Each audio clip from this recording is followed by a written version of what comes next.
Hello, so another beer review. So today we have a beer from the Kernel.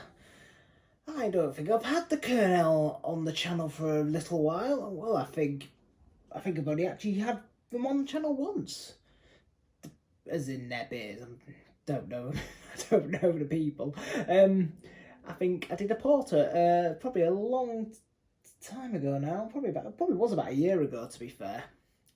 This is a bottle of their pale ale, the Mosaic and Taiheke variety.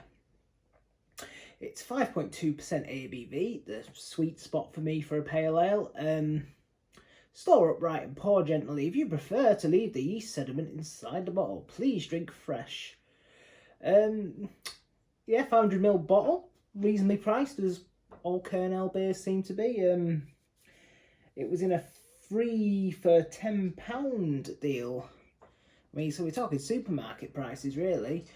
From the Fuss Club, they do like a fridge filler 3 for £10 deal, which is quite good. So I've got another pale ale for the Kernel, another 500ml bottle of that, and then I think I got a Burning Sky Saison. So solid.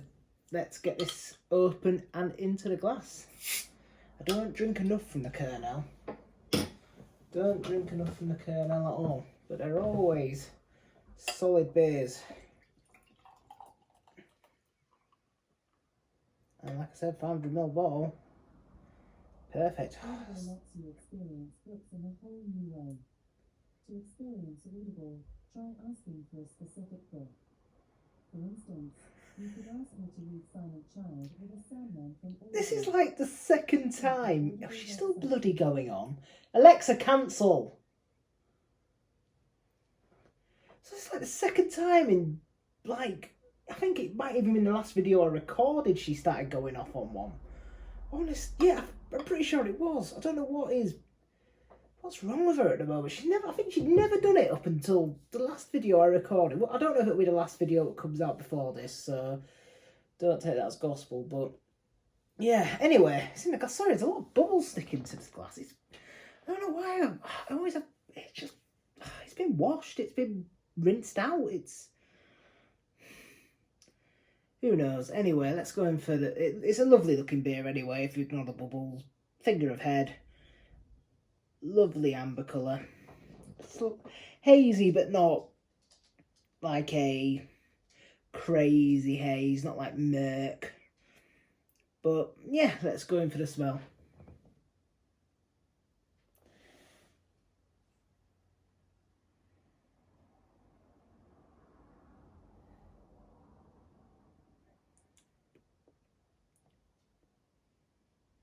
Yeah, it's really grapefruity. I mean, like I said, the hops are Mosaic and Taiheke. Mosaic, we all know and love. Taiheke, it's not a hop I'm overly familiar with. I'm sure I've had it before, but apparently I did look into it. It's a New Zealand hop, as you could probably guess by the name. It's got a New Zealandy name. But apparently it's related to Fuggles or something, so... But anyway. Yeah, lots of grapefruit. Very citrusy. It's a bit of like a spiciness to it. Yeah, like a real herbal spiciness.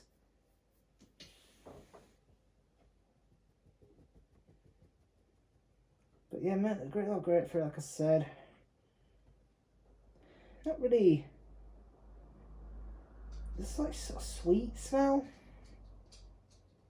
Maybe it's probably the Mosaic, but I wouldn't say I'm getting full on Mosaic vibes from it. The nose is fairly subtle, actually. Anyway, let's go in for a sip.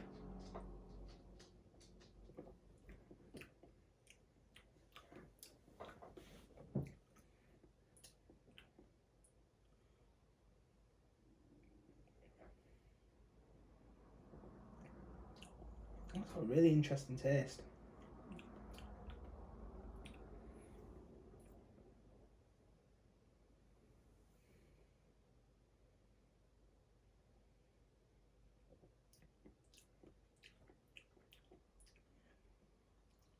Yeah, it's like candied orange. up front.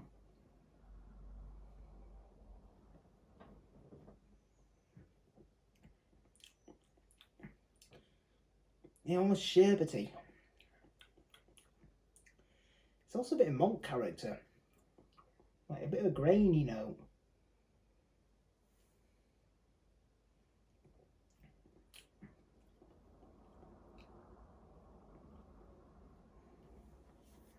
There's a bit of like it's a real sort of citrusy sharpness on the tongue.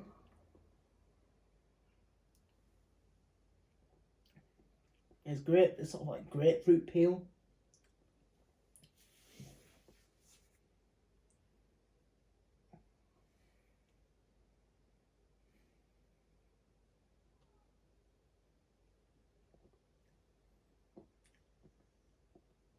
Bitterness. And then it's sort of like herbal, a bit spicy like it was on the smell.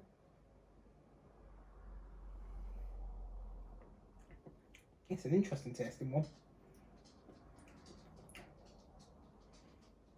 You know, the Kernel IPAs are sort of, you know, they're not your thick haze. Well, it's not an IPA, it's a pale ale, isn't it? They're not don't tend to be your thick hazy juice bombs. You know, they tend to be a little bit more old school. You know, they are one of the sort of the older craft breweries. I think 2011. I mean, older in the UK, obviously, by that.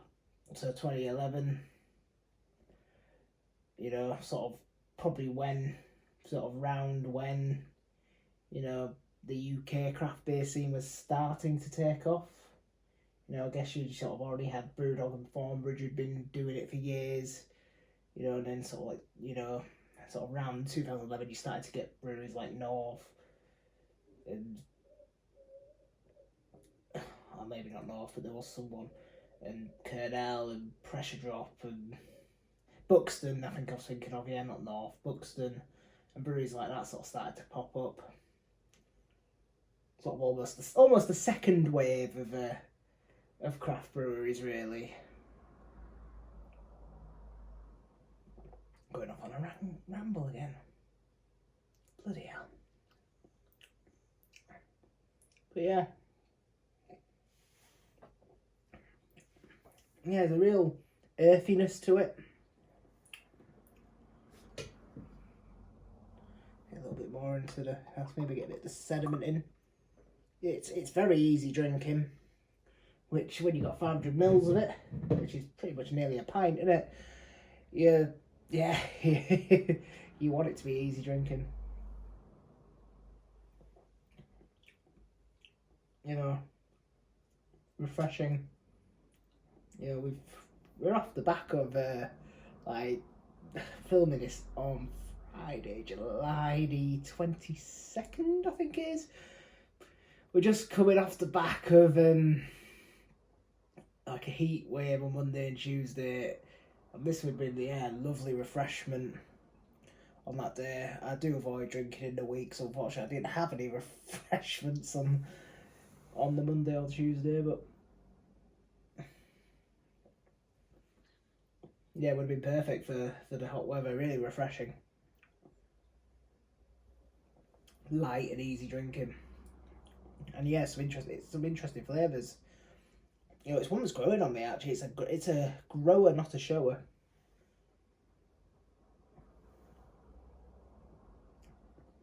Yeah, like I said, the Kernel Pales always seem to have a something a bit different about them. You know, sort of seem to have their own sort of style almost. Yeah. Yeah, it's really tasty pale. It's not a full on in your face hot bomb. You know, it's not like a Verdant, a Daya, or a you know,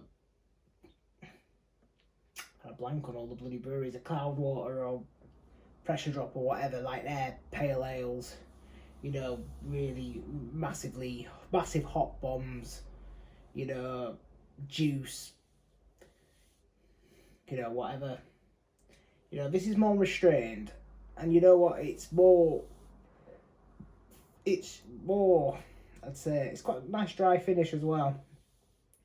But it's more sort of minimalistic, I guess you could say like their labels and their bottle design. It's you know, it's that's what I always find with the Kernel. The beers are just straightforward, easy drinking, no nonsense, enjoyable, and tasty beers. You know, and yeah, I always enjoy one when I have them. So let's get this one rated up. Like I said, tasty pale, some interesting flavours. You know, very easy drinking, light, refreshing. Just, you know, 5.2% ABV, sessionable. You know, would be one to session on. Maybe 5.2%, it's a little bit above the sort of what you'd session on all day, but yeah, it's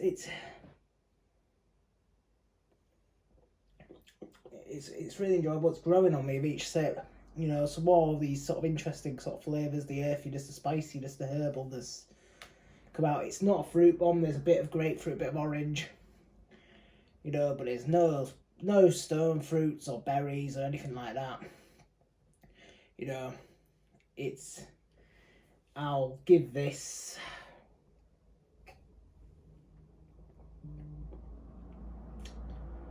gonna give this one a 4 out of 5.